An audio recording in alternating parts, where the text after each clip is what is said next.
How to calculate variable costs. Costs associated with a business operation can be broadly classed into two categories, variable and fixed. Variable costs are those that fluctuate with production volume, while fixed costs remain constant. Learning how to classify costs is the first step towards managing them and improving the efficiency of your business. Knowing how to calculate variable costs will help you reduce the costs incurred per production unit, making your business more profitable. Method 1: Calculating variable costs. 1. Classify your costs as either fixed or variable. Fixed costs are those that will remain constant even when production volume changes. Rent and administrative salaries are examples of fixed costs.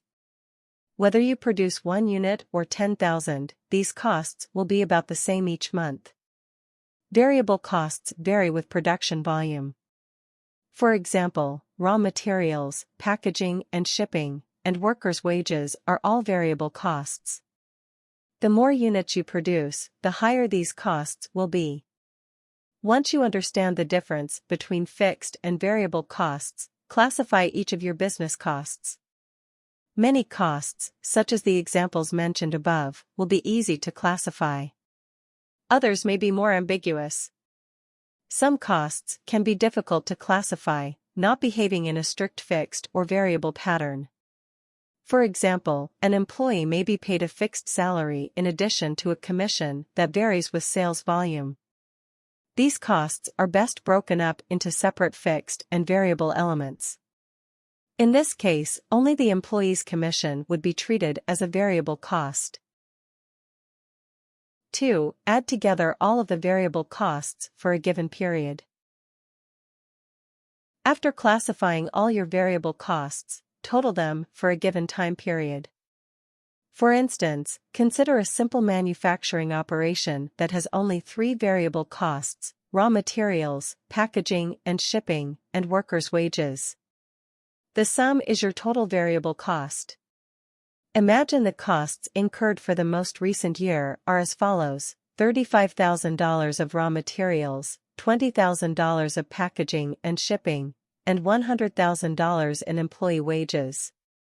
The total variable costs for the year are therefore $35,000 plus $20,000 plus $100,000, display style $35,000 plus $20,000 plus $100,000, or $155,000, display style $155,000.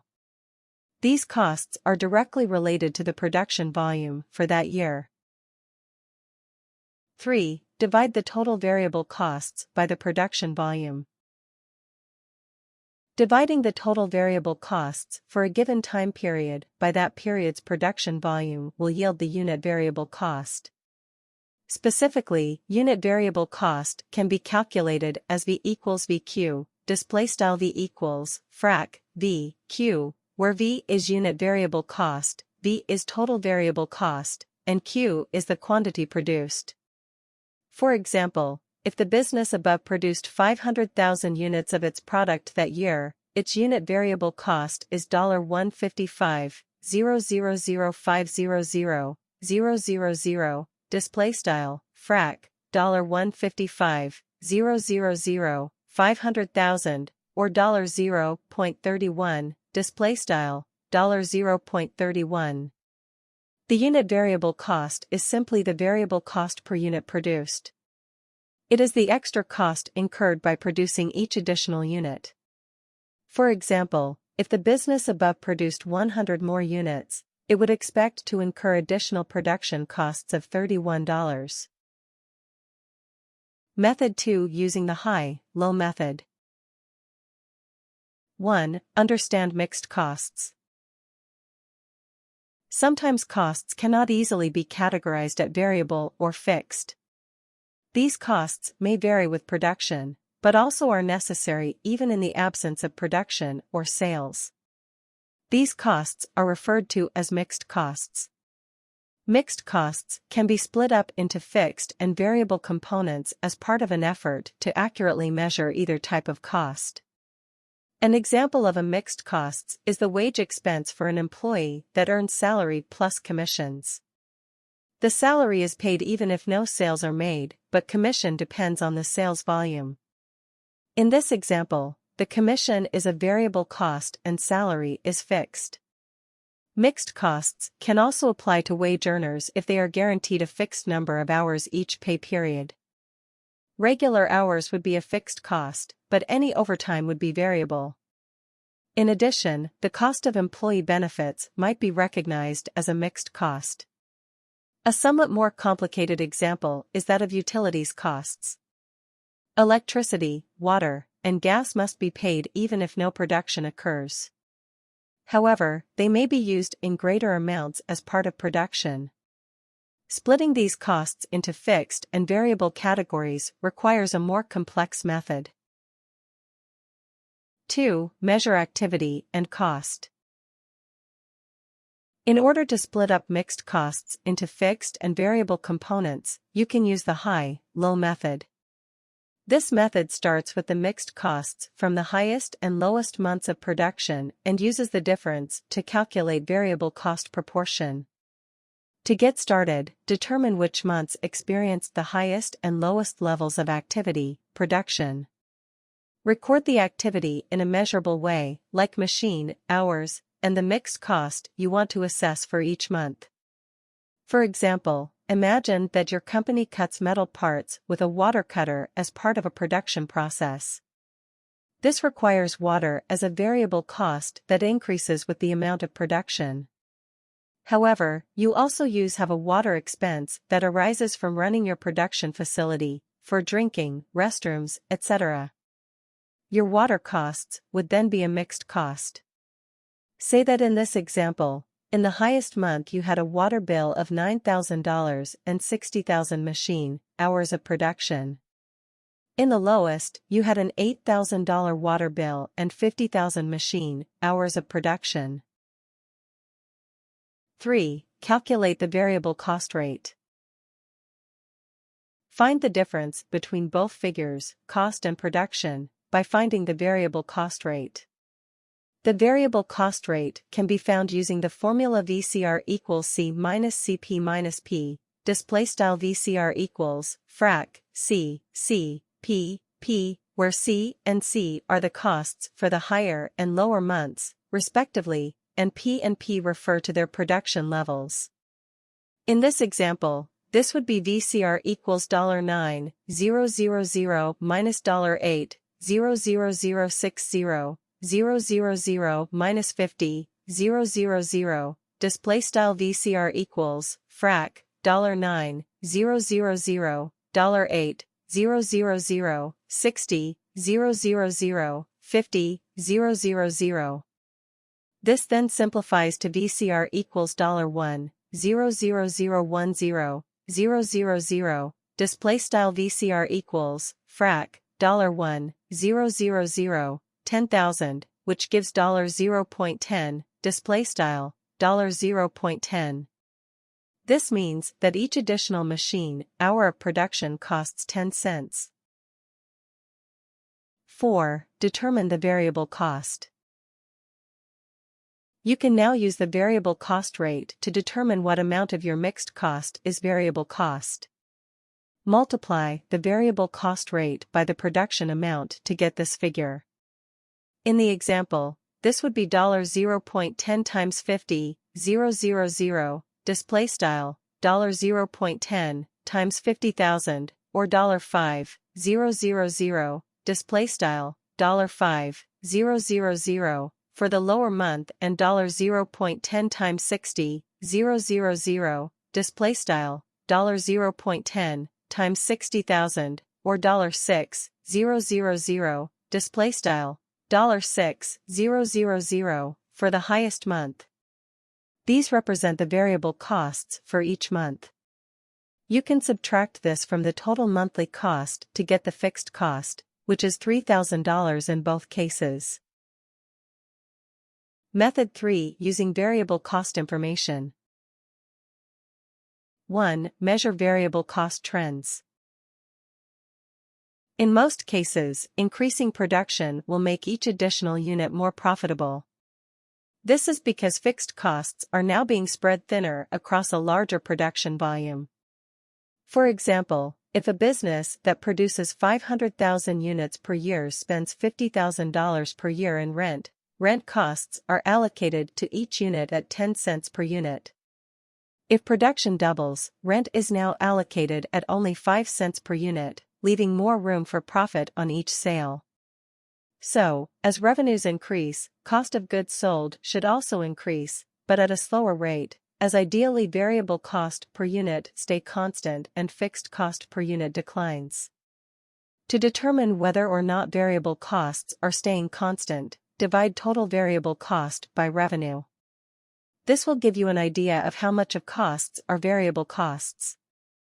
You can then compare this figure to historical variable cost data to track variable cost per units increases or decreases. For example, if total variable costs were $70,000 one year and $80,000 the next, while revenues were $1 million and $1,150,000, respectively, you could see that variable costs remained fairly stable through those 2 years at $70,000 divided by $1,000,000, display style $70,000 div $1,000,000, or 7, display style 7%, and $80,000 divided by $1,150,000, display style $80,000, div $1,150,000, or 6.96, display style 6.96% of revenue, respectively. 2. Use variable cost proportion to evaluate risk. By comparing the percentage of variable costs to fixed costs for a unit, you can determine the proportion of each type of expense. This can be calculated by dividing variable costs per unit by total per unit cost using the formula VV plus F, display style frac V plus F, where V and F are the per unit variable and fixed costs, respectively. For example, if the fixed costs per unit is 10 cents and the variable cost per unit is 40 cents, for a 50 cents total cost per unit, then 80% of the unit cost is variable cost, 40 cents, $0.50 equals 0.8, display style, $0.40, $0.50 equals 0.8. As an outside investor, you can use this information to predict potential profit risk. If a company primarily experiences variable costs in production, they may have a more stable cost per unit. This will lead to a steadier stream of profit, assuming steady sales. This is true of large retailers like Walmart and Costco. Their fixed costs are relatively low compared to their variable costs, which account for a large proportion of the cost associated with each sale. However, a company with a higher proportion of fixed costs would more easily be able to take advantage of economies of scale, greater production leading to lower per unit costs. This is because revenues would increase much faster than expenses. For example, a computer software company would have fixed costs associated with product development and support staff, but would be able to scale up software sales without incurring significant variable cost increases. That said, during slumping sales, a company that relied primarily on variable costs would be more easily able to scale back production and remain profitable, while a company with primarily fixed costs would have to find a way to deal with much higher per unit fixed costs. A company with high fixed costs and low variable cost also has production leverage, which magnifies profits or loss depending upon revenue. Essentially, sales above a certain point are much more profitable, while sales below that point are much more expensive. Ideally, the company should strive to strike a balance between risk and profitability by adjusting their fixed and variable costs. 3. Compare companies in the same industry. Calculate variable cost per unit and total variable cost for a given company. Then, find data on the average variable cost for that company's industry. This can give you a standard of comparison by which to judge the first company. Higher per unit variable costs may suggest that a company is less efficient than others, whereas a lower per unit variable cost might represent a competitive advantage. A higher than average per unit cost suggests that a company uses a larger amount of or spends more on resources, labor, materials, utilities, to produce goods than their competitors do. This can represent low efficiency or expensive resources. In either case, the company will not be as profitable as its competitors unless it can reduce its expenses or raise its prices. On the other hand, a company that is able to produce the same goods at a lower cost realizes a competitive advantage by being able to undercut the rest of the market on price. This cost advantage could be due to cheaper resources, cheaper labor, or greater manufacturing efficiency. For example, a company that is able to get cotton at a lower price than their competitors could produce shirts at a lower variable cost and thus charge a lower price for them. Publicly traded companies provide their financial statements publicly either through their websites or the Securities and Exchange Commission, SEC. Variable cost information can be figured out by studying their income statements. 4. Conduct break-even analysis. Variable costs, if known, can be combined with fixed costs to carry out a break-even analysis on a new project. A manager can scale up the number of units produced and estimate the fixed and variable costs for production at each step. This will allow them to see which level of production, if any, are most profitable. For example, if your company is planning to produce a new product that requires an initial investment of $100,000, you would want to know how many of that product you would need to sell to regain your investment and earn a profit. Doing so would require adding the investment and other fixed costs together with variable costs and subtracting them from revenue at various production levels. You can calculate a break-even point using the following formula: Q equals FP minus V, displaystyle Q equals frac F P V. In the formula, F and V are your fixed and per unit variable costs, respectively. P is the selling price of the product, and Q is the break-even quantity.